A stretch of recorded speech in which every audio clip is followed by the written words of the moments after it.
हर इंसान के अंदर कुछ आदतें होती हैं, कुछ आदतें अच्छी होती हैं तो कुछ आदतें खराब होती हैं। अक्सर लोग हमें कहते हैं कि अपनी बुरी आदतें छोड़ दो, आपका जीवन खराब हो जाएगा। तो कुछ कहते हैं कि इन बुरी आदतों के कारण आपकी सेहत भी खराब हो जाएगी। अच्छी आदतें हमारा भविष्य सुधार देती हैं, तो वहीं बुरी आदतें हमारे शरीर को नुकसान पहुंचाती है। और हमारे माता पिता अक्सर हमारी बुरी आदतों के लिए हमें कहते रहते हैं, समझाते रहते हैं। पर दोस्तों यकीन माने, हमारी कुछ बुरी आदतें असल में हमारे लिए अच्छी होती है। हाँ, सही सुना आपने। अगर आप इन बुरी आदतों को छोड़ते हैं तो आपका फायदा नहीं, नुकसान हो जाएगा। क्या आप गाली देते हैं? क्या आप शावर में नहाते हुए पेशाब करते हैं? क्या आप भाई अपने नाखूनों को चबाते हैं? अगर आप में भी कुछ ऐसी आदतें हैं तो वीडियो को अंत तक जरूर देखें। इस वीडियो में हम आपको बताएंगे कुछ ऐसी बुरी आदतें जो असल जिंदगी में आपको फायदा पहुंचाती हैं। तो दोस्तों वीडियो को अंत तक जरूर देखें और याद है ना, मेरे चैनल आखिर ऐसा क्यों को सब्सक्राइब जरूर करें। ये वो आदतें हैं जिन्हें सभी लोग खराब मानते हैं, बुरा मानते हैं। असल में एक लिमिट तक की गई ये आदतें हमारे लिए फायदेमंद होती है। सबसे पहले नाखून चबाना। जी हाँ, अक्सर हमने अपने आसपास के कुछ लोगों को मेट्रो में, रास्ते में, बस में, यहाँ तक कि कुछ शादियों में, पार्टियों में भी देखा होगा कि कुछ लोग खाली बैठते ही अपने नाखून चबाने लगते हैं। तो कुछ लोगों की आदत होती है कि जरा सा नर्वस होते ही, खासकर से इंटरव्यू के दौरान, अपने नाखून चबाने लगते हैं। क्या आप भी इस लिस्ट में शामिल हैं जो नेल्स बाइट करते हैं? अक्सर कुछ लोगों की आदत होती है बात बात पर नाखून चबाने की, जिन्हें हम सब बुरी आदत में गिनते हैं। कुछ लोगों की आदत होती है स्ट्रेस में अपने नाखून चबाने लगते हैं। यूनिवर्सिटी ऑफ कैलिफोर्निया के एक शोध से दुनिया की 20% जनसंख्या नाखून कुतरने की आदत से परेशान है। पर सच्चाई ये है कि ये आदत आपके शरीर को परेशानी की नहीं बल्कि फायदा पहुंचाती है। अब सवाल ये होता है कि ऐसा क्या है कि नाखून काटना सेहत के लिए अच्छा है? तो एक शोध के अनुसार जो लोग नाखून कुतरते हैं उनका इम्यून सिस्टम बाकी लोगों के मुकाबले काफी स्ट्रॉन्ग होता है। जैसा कि हम सब जानते हैं कि नाखून में कीटाणु होते हैं और जब हम इन नाखूनों को कुतरते हैं तो ये कीटाणु हमारे शरीर में प्रवेश करते हैं। ये जर्म्स हमारे शरीर में जाते हैं, तब हमारी बॉडी एंटीबॉडी तैयार करती है। ये एक तरह के वैक्सीन के जैसी ही है। जैसे कि वैक्सीन में क्या होता है, वायरस का इनएक्टिव और कम एक्टिव पार्ट होता है। जब बॉडी में वैक्सीन इंजेक्ट किया जाता है तब ये दोनों काम करते हैं ताकि उस शरीर में एंटीजन की एंटीबॉडी बन सके। ठीक उसी तरह नाखून कुतरने से कीटाणु आपके शरीर में पहुंच जाते हैं तो उसके शरीर में एंटीबॉडी तैयार हो जाती है। दोस्तों यदि आप भी नाखून चबा रहे हैं तो आपको बता दें कि आपकी बॉडी उसके खिलाफ एंटीबॉडी तैयार कर लेती है। पर ध्यान रहे कि नाखून कुतरना एक लिमिट तक ही करें। दूसरा आता है च्युइंगम चबाना। कुछ लोगों की आदत होती है च्युइंगम को चबाना, वहीं कुछ लोगों का मानना है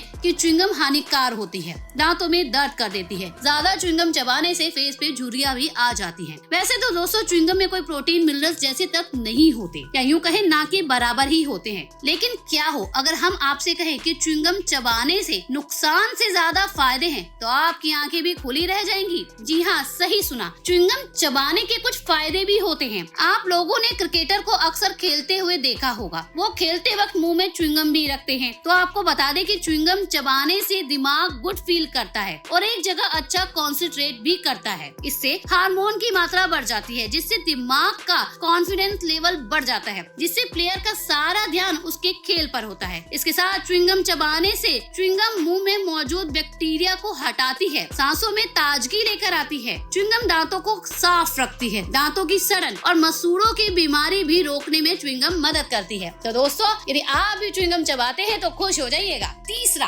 नहाते समय पेशाब करना। हम सभी लोगों ने कभी न कभी ऐसा जरूर किया होगा। नहीं, शर्माइए नहीं, ऐसा लोग अक्सर करते हैं। पर असल में नहाते समय पेशाब करना इतना बुरा नहीं होता जितना आप सोच रहे हैं, बशर्ते कि आप पूल में या किसी बाथ टब में ना कर रहे हो। असल में शावर के नीचे पेशाब करना आपके लिए एक हाइजीनिक है। असल में पेशाब में यूरिक एसिड होता है। आपका यूरिन पूरी तरीके से पैथोलोजन फ्री नहीं होता। इसमें कई तरह के बैक्टीरिया होते हैं जिससे इन्फेक्शन फैलने का डर होता है। अगर आप नहाते समय पेशाब करेंगे तो इस इन्फेक्शन का डर नहीं होगा। अगर आपकी टांगों या पैरों में कई तरह के कट या घाव हों, तब भी यूरिन के संपर्क में आने से इस इन्फेक्शन होने की संभावना बिल्कुल खत्म हो जाती है। फार्ट और बर्प। जब आप कुछ खाते हैं हैं तो आपके पेट में गैस एक केमिकल रिएक्शन करती है। इससे ही उत्पन्न होती है गैस, जो फार्ट के रूप में हमारे शरीर से बाहर आती है। जब हम खाना खाते हैं तो इसके साथ कुछ हवा भी हमारे शरीर में चली जाती है और वो डकार के रूप में या फार्ट के रूप में बाहर आती है। लेकिन जब आप ये काम दोनों ही पब्लिकली करते हैं तो लोग आपसे दूर हो जाते हैं और आपके बारे में गॉसिप भी करने लगते हैं। कुछ लोग तो अपनी नाक भी सिकुड़ लेते हैं। दोस्तों, फार्ट और बर्प दोनों को रोकना नुकसानदायक हो सकता है। ऐसा हम नहीं, दुनिया भर के रिसर्चर का कहना है। फार्ट और बर्प में हमारे शरीर में बनने वाली मेथन और कार्बन गैस बाहर आती है। अगर आप फार्ट और बर्प नहीं करेंगे तो ये गैस आपके शरीर में कई बीमारियां उत्पन्न कर देंगी, जैसे सर में दर्द, पेट में जलन होना, सीने में एसिडिटी बनना। 5वीं